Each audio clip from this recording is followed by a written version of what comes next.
Transcendence really is about. I think it's a very unique film in the sense that this film is foretelling, of what is to come, and it's not like, ooh, this might happen. We might be able to do this one day in 100 years, 200 years.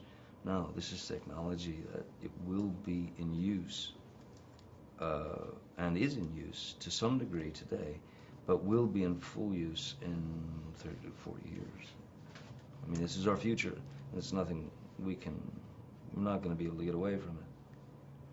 How would you can you describe Transcendence, or define it as it relates to this film, as it's described in the film? Well, Transcendence in the sense of the film, is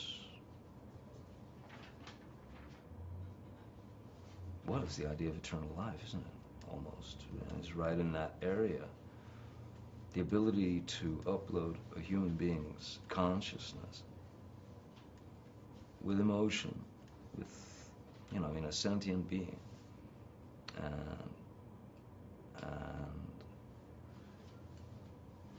once that's there, it's there forever.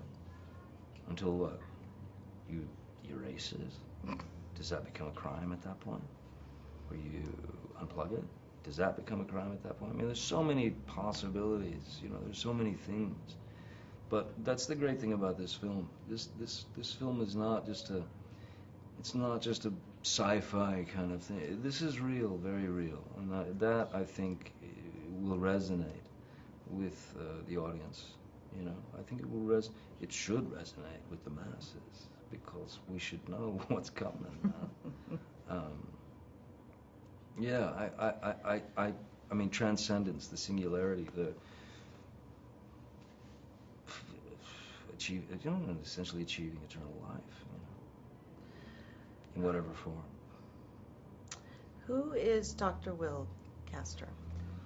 Dr. Will Castor, the character I play, is a very gifted scientist and professor who has been working on a project of artificial intelligence with his wife. It's their passion, it's their dream. Computer's name is Pin. And he is 1,000% dedicated to this technology, as is his wife. Will is a little more on the risk-taking side of things. Though when it comes down to, once he's incapacitated and is dying, they have a little bit of time. There's this sort of moral dilemma, the more, what is this? What, should we do this? Is this wrong? Is this, how will this go? I mean, people fear what they don't understand. But in the split second when you have to make a choice, whether it's death for that person that you love, or uploading their consciousness into a machine, I mean, hard drive to hard drive, everything, would we do it? I think everyone can relate to that. Would you do it? If it was the last second,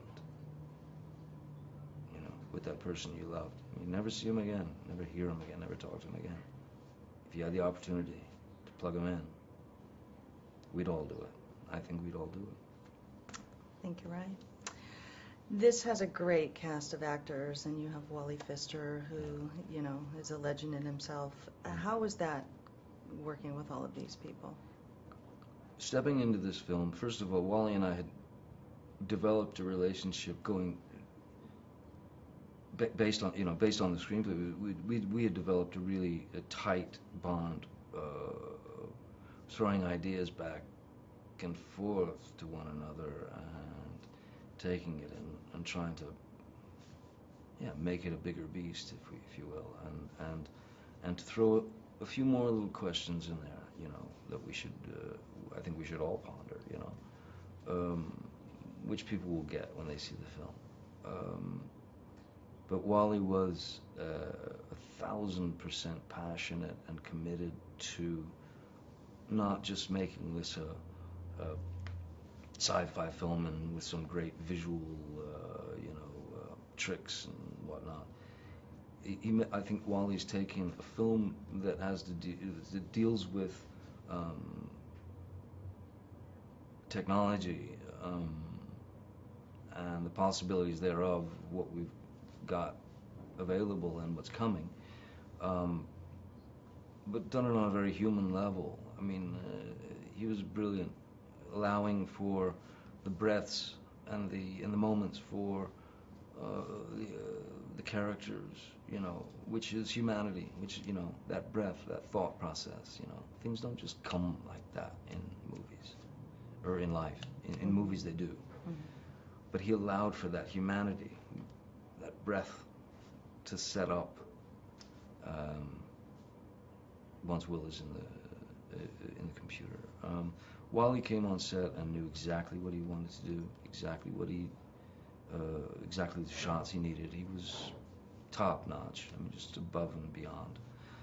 Paul Bettany, who's a brother and one of my best friends in the world, I wanted to introduce him to Wally for this film so badly because of his brilliance. Because of his ability as an actor, certainly, but he's brilliant, Paul.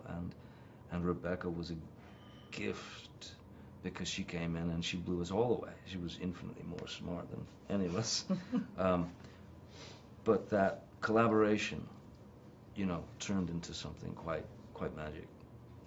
And then you bring Morgan in, and it just grounds the whole show, So, yeah, Morgan and his presence, being in a way, the sort of eyes and ears or skeptic. Rebecca being the heart and soul of the film, Paul teetering, and then Will in there thinking that he's doing, what he should be doing. That's great. Thank you so much. Thanks.